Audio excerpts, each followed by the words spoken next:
Los cristianos somos llamados al estudio de la Biblia.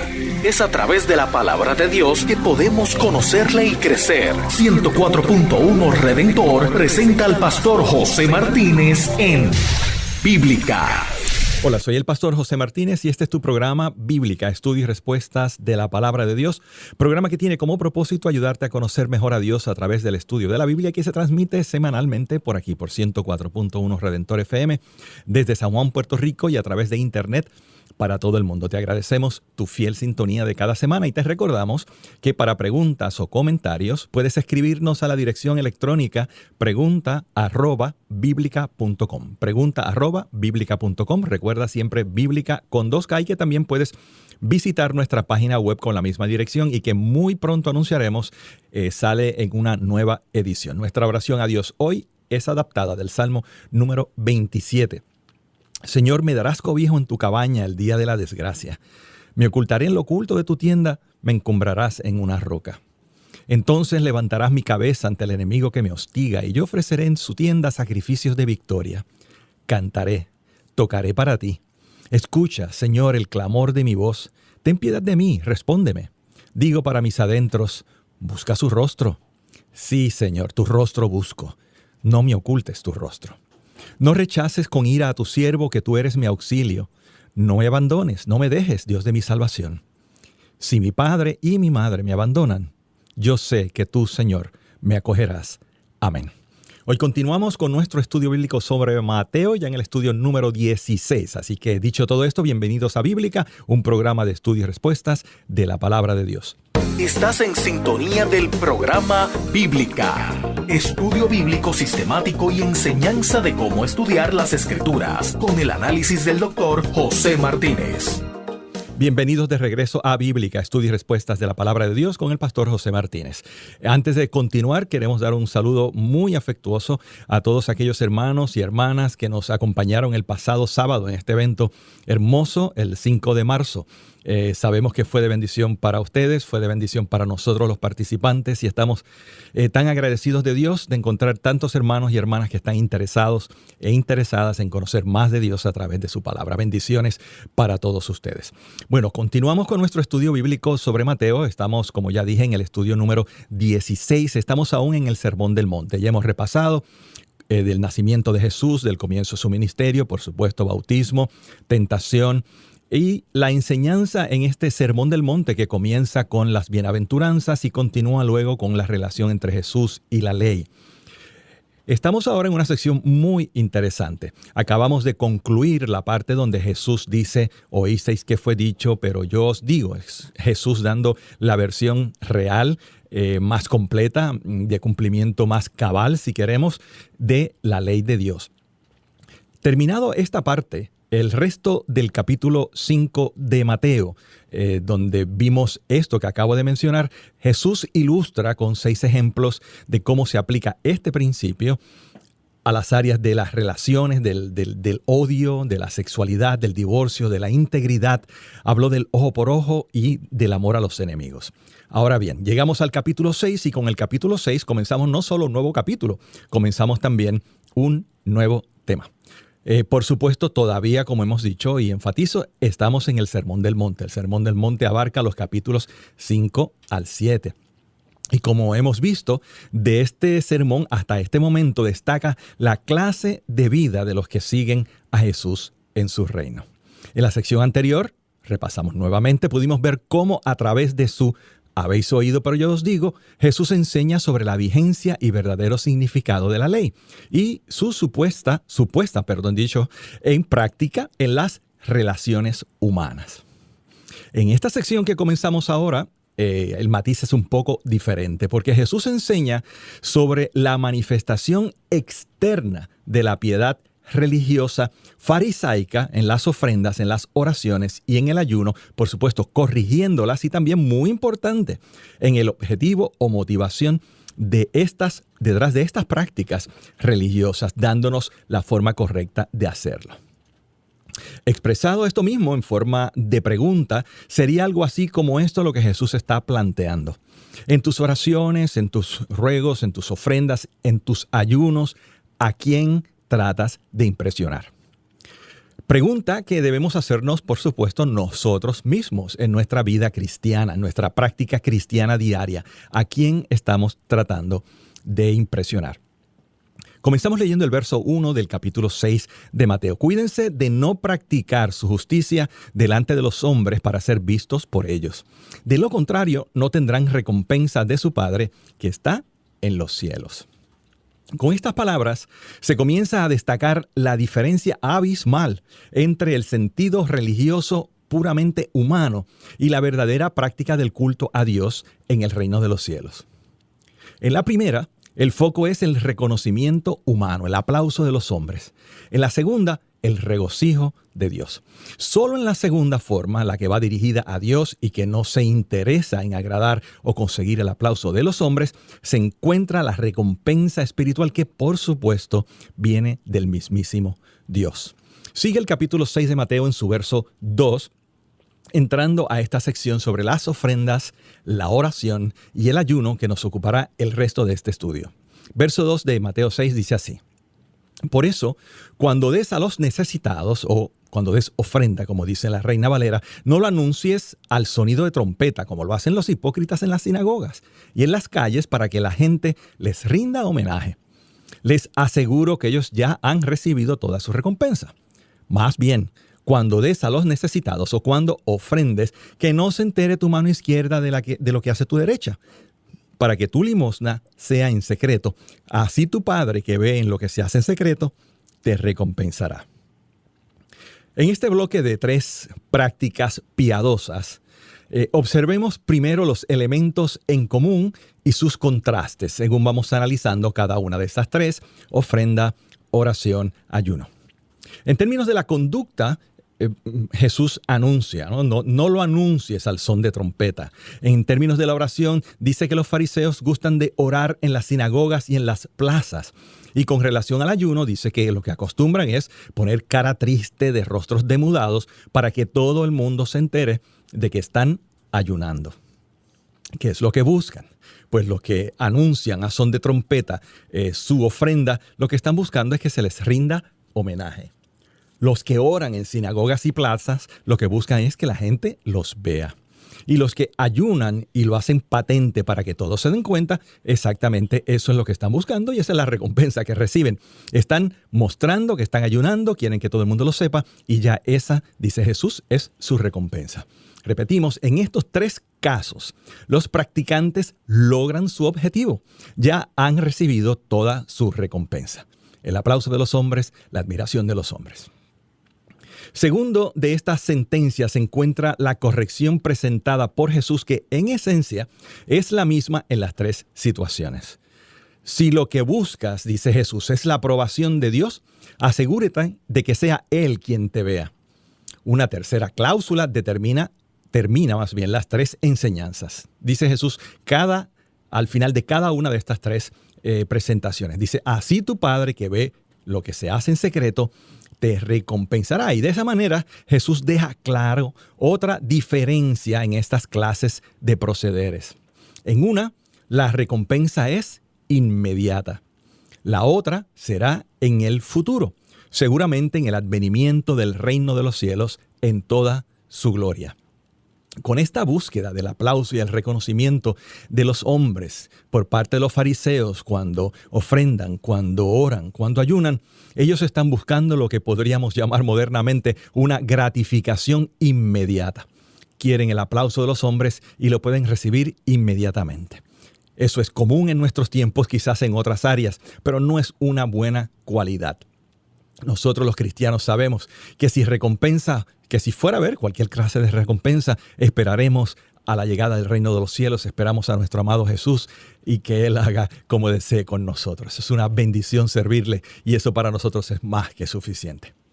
Esto me lleva a pensar como inferencia que estas prácticas, la ofrenda, la oración, el ayuno, se deben presentar como prácticas continuas a lo largo de la vida del creyente y como parte de la formación del carácter como discípulos del reino, pero eso sí, correctamente motivadas. Con la crítica de Jesús, Jesús no está diciendo no ofrenden, no oren, no ayunen, ni siquiera que nadie se entere, porque esa es otra mala interpretación. sobre esto. Por eso, como última nota, quisiera decir que no debemos olvidar que lo que Jesús está corrigiendo aquí no es la acción misma de ofrendar, de orar, de ayunar, sino la motivación con la que se hace. Por esto, aunque siempre debemos obrar con discreción, esas directrices de Jesús no descartan de ninguna manera el recoger ofrendas en público, el orar en público o el ayunar en público. Prácticas todas llevadas a cabo por la Iglesia cristiana de una manera pública desde el principio, desde el libro de los Hechos de los Apóstoles. Esto es todo lo que comentaremos aquí sobre ofrendas y ayuno. Más adelante en nuestro estudio volveremos al tema del dinero y las ofrendas, así como el ayuno. Pero continuamos, por supuesto, con el tema de la oración. Porque Jesús todavía no ha terminado con la enseñanza de este tan importante tema. Él continúa diciendo: ustedes deben orar así, dejándonos la hermosa oración que conocemos como el Padre Nuestro. Pero antes de entrar en la oración, debemos atender algunos asuntos que nos van a ayudar muchísimo a aclarar algunos puntos relacionados al Padre Nuestro. Lo primero, hay dos versiones del Padre Nuestro. En Lucas, aquellos de ustedes que conocen, ¿no?, que en el Evangelio de Lucas, en el capítulo 11 también aparece el Padre Nuestro, vemos una versión que alguien diría es diferente, es un poco diferente. De hecho, sí, lo es. De paso, aquí en la enseñanza del Padre Nuestro, en Lucas, se debe a la pregunta de los discípulos. ¿Han visto a Jesús orar? Jesús tenía una vida intensa de oración y le dicen: Maestro, enséñanos a orar. Y a raíz de esa pregunta es que surge en el Evangelio según Lucas la enseñanza sobre el Padre Nuestro. ¿Son dos versiones diferentes? Pues sí. Ahora bien, como tantas veces hemos indicado en este programa, la literatura bíblica tiene sus peculiaridades que no necesariamente armonizan con los criterios modernos de la literatura actual y de cómo la interpretamos. Nos demuestra que la oración de entrada, la oración del Padre Nuestro, no es necesariamente una oración para ser repetida, sino un modelo para seguir. Si fuese una oración estrictamente diseñada por Dios para ser repetida por su pueblo regularmente, pues seguramente tendríamos solo una versión de ella. Pero no hay una sola versión por razones que explicaremos en breve. Y eso para mí es un indicio de que nosotros no tenemos que repetirla regularmente como un deber religioso. Eso sí, no hay nada malo en hacerlo. De paso, es una experiencia bella para una congregación, sabiendo lo que está haciendo y lo que representa esta oración, decirla al unísono. No como un ruego registrado en unas páginas y que repetimos mecánicamente, sino como la expresión de corazones enamorados de Dios. También estas diferencias entre las versiones de Mateo y la versión de Lucas nos recuerda que Jesús puede haber enseñado lo mismo sobre un tema, sobre este tema de la oración, sobre otro tema, en más de un contexto. Y que los escritores bíblicos, bajo la inspiración del Espíritu Santo, escogían dónde ubicar los relatos para lograr su objetivo. Recordemos que los escritores bíblicos no eran taquígrafos de un dictado divino, ni reporteros al estilo occidental moderno. Jesús habla, enseña y sus discípulos recogen estas enseñanzas y las aplican en diferentes contextos. También Jesús usa enseñanzas semejantes en diferentes contextos. Y eso no indica necesariamente una repetición, una copia, sino que el maestro también tenía su propio estilo y forma de hacer las cosas. Esta oración Jesús la comienza diciendo: ustedes deben orar así. Padre nuestro que estás en el cielo, santificado sea tu nombre. Venga tu reino, hágase tu voluntad en la tierra como en el cielo. Danos hoy nuestro pan cotidiano. Perdónanos nuestras deudas como también nosotros perdonamos o hemos perdonado a nuestros deudores. Y no nos dejes caer en tentación, mas líbranos del maligno. Veamos los diferentes elementos en esta bella oración. Recuerden, Jesús está dándonos un modelo de oración. Acaba de enseñar diciendo: ustedes no deben orar así, no deben orar para ser vistos de los hombres. Cuando oren, oren de esta manera. Así que es un modelo, es una guía que nosotros debemos seguir. Y algunos de sus elementos queremos repasarlos uno por uno. Cuando Él dice Padre nuestro, es hermoso. Para nosotros puede resultar hasta obvio, pero Jesús está enseñando que cuando oramos nos dirigimos al Padre. varias ocasiones Jesús enseña sobre la voluntad, la disposición del Padre a contestar nuestras oraciones. Si recuerdan pasajes como ¿qué Padre de vosotros siendo malos?, etcétera. ¿Qué indica entonces este inicio, esta entrada, introducción a la oración Padre Nuestro? Indica algo revolucionario en un sentido, y es que nosotros nos dirigimos al Dios creador del universo como nuestro Padre. Hay una sensación aquí de intimidad, de relación personal que no es común en las religiones del mundo. Por otro lado, se presenta como un dado la disposición de Dios de escuchar y de contestar. De hecho, cuando oramos, estamos obedeciendo el mandato de Jesús, de que oremos, de que pidamos en el Padre, al Padre, en su nombre, etc. Pero también hay aquí una limitación. Y es que esta oración nos indica que esta clase de plegaria a Dios, donde volcamos nuestro corazón de una manera íntima y personal, está limitada solo para los hijos de Dios. La Biblia enseña que esta relación en la oración es privilegio exclusivo de aquellos de nosotros que hemos rendido nuestras vidas al Señor Jesucristo. Claro, Dios puede escuchar a quien desee y Dios escucha la oración del que se arrepiente, pero como regla, como parte normativa en la vida cristiana, lo que la Biblia enseña es que Dios escucha a sus hijos. Ahora bien, con esta frase, Padre Nuestro, vemos aquí que la esperanza cristiana está establecida o fijada en una persona, obviamente, en el Padre Dios. Se nos está manifestando también que la seguridad que nosotros tenemos entonces no es en un credo, no es en una práctica, sino que es en una persona y que es en esa persona en quien nosotros confiamos. El comienzo de la oración con Padre Nuestro indica que nosotros tenemos nuestra esperanza, nuestra seguridad, nuestra confianza centradas en Dios. Como hemos comentado en otros momentos que hablamos sobre la oración es un acto en un sentido de humillación y en otro de dependencia. Es una confesión de que nosotros no podemos andar por la vida por nosotros mismos. Hay gente que habla de la muleta psicológica que es la religión. Pues miren, yo digo que en un mundo de cojos es mejor andar con muletas que no poder andar. Y sí, los cristianos admitimos nuestra falibilidad, admitimos nuestra flaqueza, nuestra fragilidad por causa del pecado, pero también reconocemos que cuando nuestra vida está centrada en esta esperanza en Dios, cuando nuestra seguridad no es una religión sino una persona, que cuando nuestra confianza está puesta en Dios, podemos andar bien por la vida. La segunda frase es hermosa.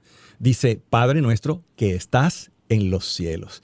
Y esto es importante porque reconoce que aunque Padre, la persona a la que me estoy dirigiendo, este Padre es nada menos que el Señor del universo. Y sobre esto comentaremos luego de la pausa musical. Estás escuchando Bíblica con el pastor José Martínez. No te retires. Esto es Bíblica. Sigue en sintonía del programa radial que te brinda herramientas para estudiar y comprender las Escrituras. Te recordamos que estamos ya en el capítulo 6 del Evangelio según San Mateo, luego de este Sermón del Monte, de la primera parte, más bien dicho, del Sermón del Monte. Con este nuevo capítulo 6 entramos como en otra sección, en otra temática. Y particularmente estamos hablando en este momento sobre el Padre Nuestro, esta oración modelo que nos dejó Jesús, tan hermosa y poderosa. Y ya comentamos sobre ella la primera frase, Padre Nuestro. La segunda frase, que es hermosísima, dice que estás en los cielos. Y como dije antes de la pausa, con esta frase estamos reconociendo que este Padre al cual nosotros nos dirigimos no es nada más y nada menos que el Señor del universo. Padre Nuestro que estás en los cielos. El Padre al cual nosotros nos dirigimos con confianza es el mismo Señor del universo al cual nos acercamos con reverencia, porque es majestuosa su presencia y su gloria. Y es nuestro Padre, podemos acercarnos a Él con libertad, pero a la misma vez es el Señor del universo y nos acercamos con ese tierno temblor y temor santo y bueno al Creador de todas las cosas. ¿Y qué nos demuestra esta frase o de qué nos habla esta frase que estás en los cielos? Bueno, nos recuerda el poder de Dios Por lo tanto, como ya dije, nos acercamos con esta reverencia hermosa, de respeto, porque sabemos, no ignoramos que aunque Padre es el creador de todas las cosas. Esta frase también nos habla algo de su soberanía, de ese poder que rige todas las cosas del universo. Que estás en los cielos no significa para nosotros simplemente un lugar de, digamos, de ubicación, ¿no? Claro, físicamente Dios no está en un lugar llamado cielo. Dios es omnipresente, y lo que nosotros llamamos cielos pues no es necesariamente un lugar físico en la estratosfera ni nada parecido, es una dimensión espiritual.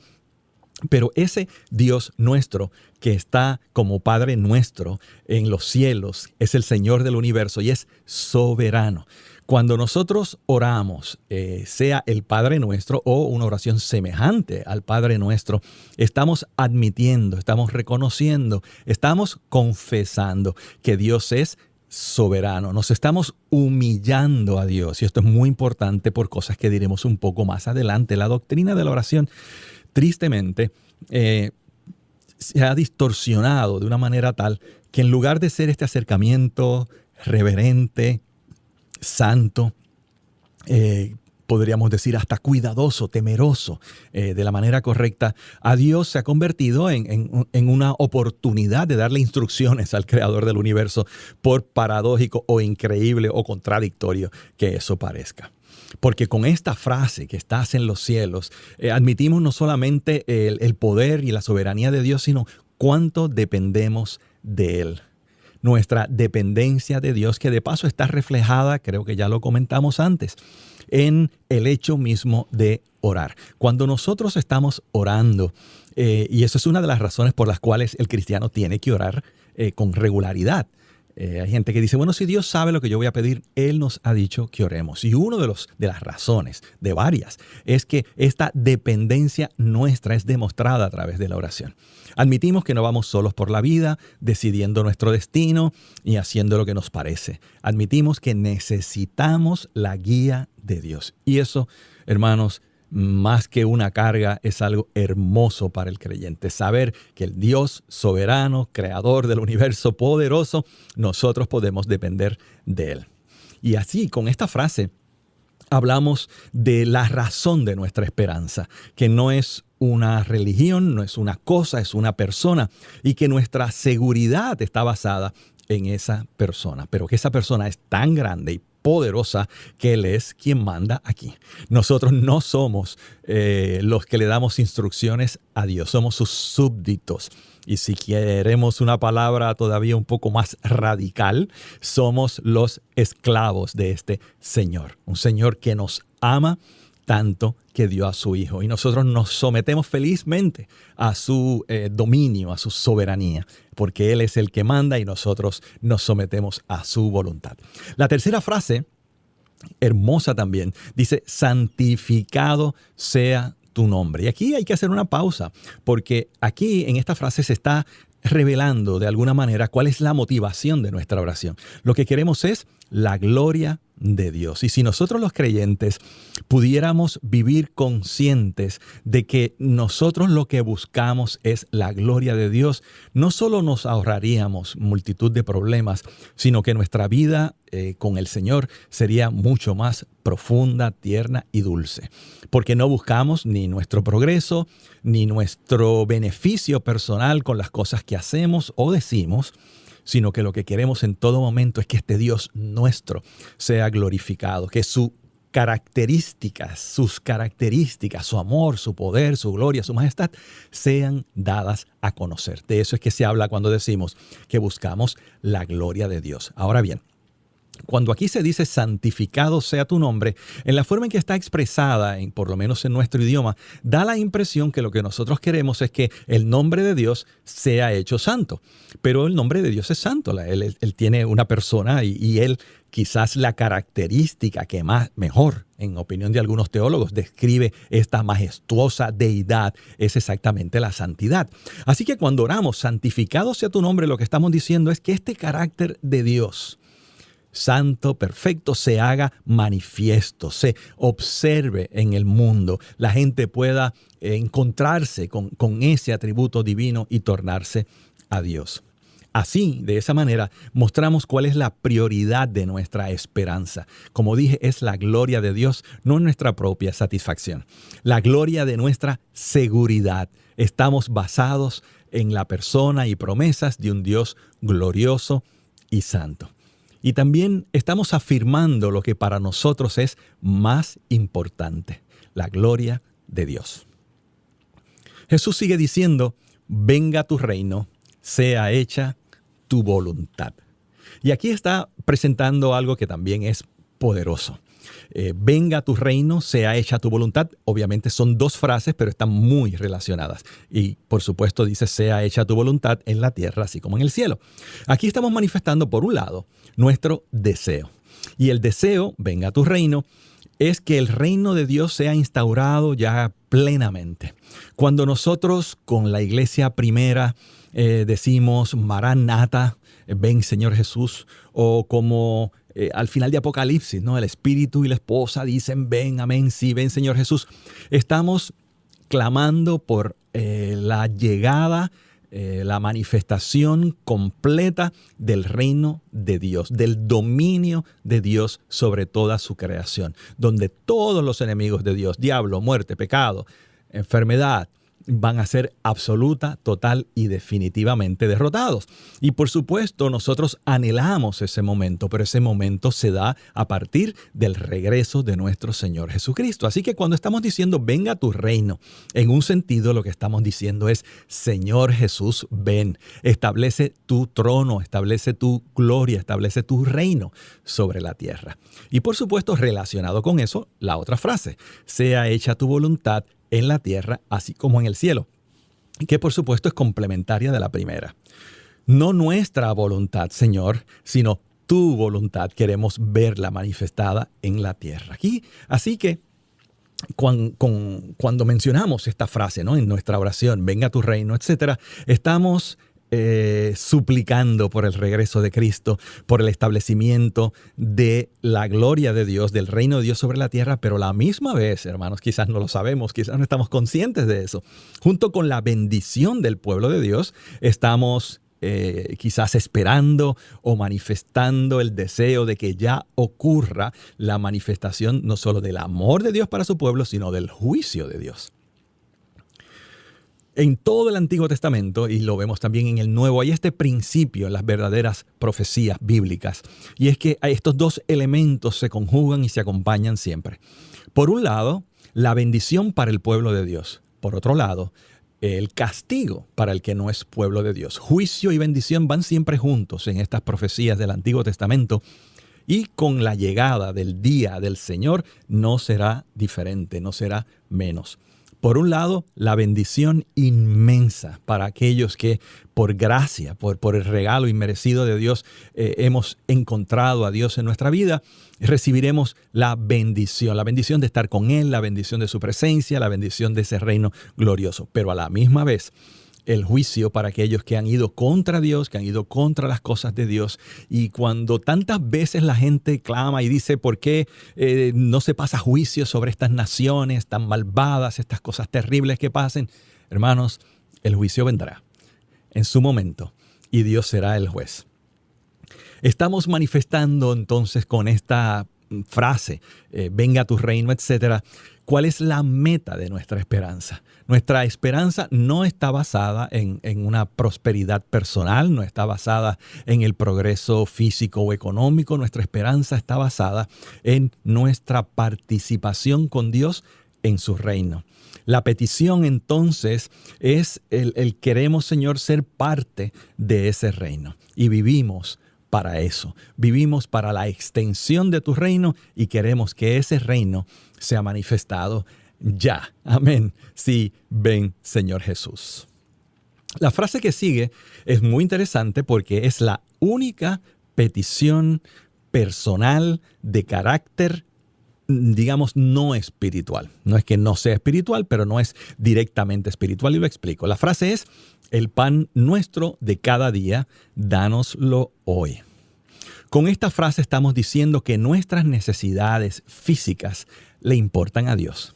Este Padre nuestro, este hacedor, creador del universo, soberano del universo, se interesa, por raro o increíble que parezca, de las necesidades de estas criaturitas que somos nosotros. Somos amados de Dios, hemos sido comprados por la sangre de Jesús, somos parte de su plan y nuestras necesidades le importan a Dios. Por eso es que nos manda a orar, no solo para nuestra dependencia, para mostrar nuestra dependencia de Él y la soberanía suya, sino para que la misericordia de Dios también se manifieste cuando Dios, por esa misericordia, provee para las necesidades de su pueblo.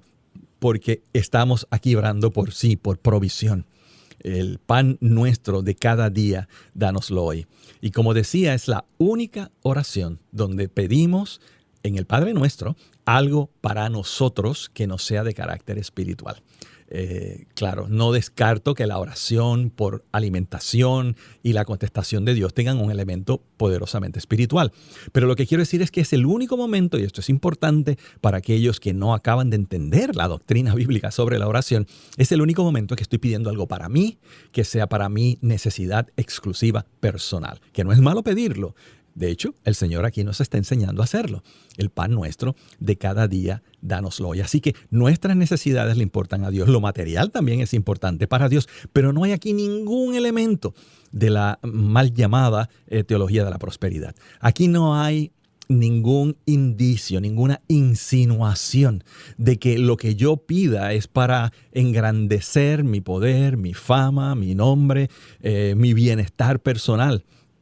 Aquí lo que hay, por el contrario, es una sujeción absoluta a la voluntad de Dios, a lo que Dios quiere hacer, a lo que Dios está haciendo en nuestras vidas. Así que aquello de darle órdenes a Dios, aquello de reclamar, declarar, cancelar y todas estas cosas no tienen lugar ni respaldo alguno en la oración del Padre Nuestro. Porque lo que prima aquí es la dependencia, la rendición absoluta a la voluntad de nuestro amado Señor, que Padre de nuestras vidas, pero también creador y soberano del universo. Y con esto notamos o manifestamos más bien la fe de nuestra esperanza. Nosotros sabemos a quién creemos, como decía el apóstol Pablo, y vivimos tranquilos con eso. También la sensatez de nuestra seguridad está basada en que a Dios le interesamos. Dios no es un Dios lejano, desconectado de nuestra realidad, sino al contrario, el Padre amante, cuyo oído se mantiene atento a oír nuestras necesidades y suplirlas. Pero recuerden, estamos hablando de necesidades. En un lugar de la Escritura dice el apóstol Pablo, me parece, teniendo sustento y abrigo, estemos contentos con eso. Lo necesario, lo indispensable para llevar adelante nuestra vida. Aquí no se está diciendo nada de pedir caprichos, de pedir coches costosos, carros costosos, viviendas grandes y cosas por el estilo, que es rarísima, extrañísima vez, traen gloria a Dios. Más bien van dirigidas, todo parece indicar, a la gloria de una persona en particular, al prestigio de alguien en particular. Pero aquí no hay nada de eso en el Padre Nuestro. No hay ningún interés en que nosotros seamos exaltados. Es Dios el que debe ser exaltado. Así que son necesidades, no caprichos, las que presentamos al Señor cuando decimos, el pan nuestro de cada día, dánoslo hoy.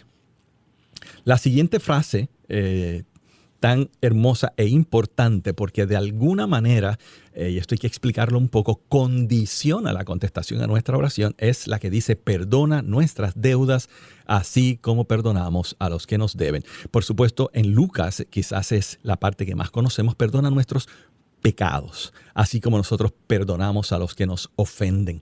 Y aquí lo que se está pidiendo a Dios es el perdón de nuestros pecados. Les reconocemos a Él como el justo, el santo, reconocemos nuestra falta, nuestra pecaminosidad y nos acercamos en arrepentimiento, en una pedida sincera, una petición más bien sincera de perdón a Dios en esta actitud.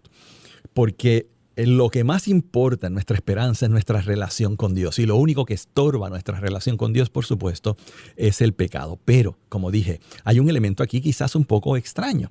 Y es esta reciprocidad de nuestra seguridad. ¿Cómo yo manejo el rencor, por ejemplo? ¿Cómo yo manejo a aquellos que me han ofendido a mí?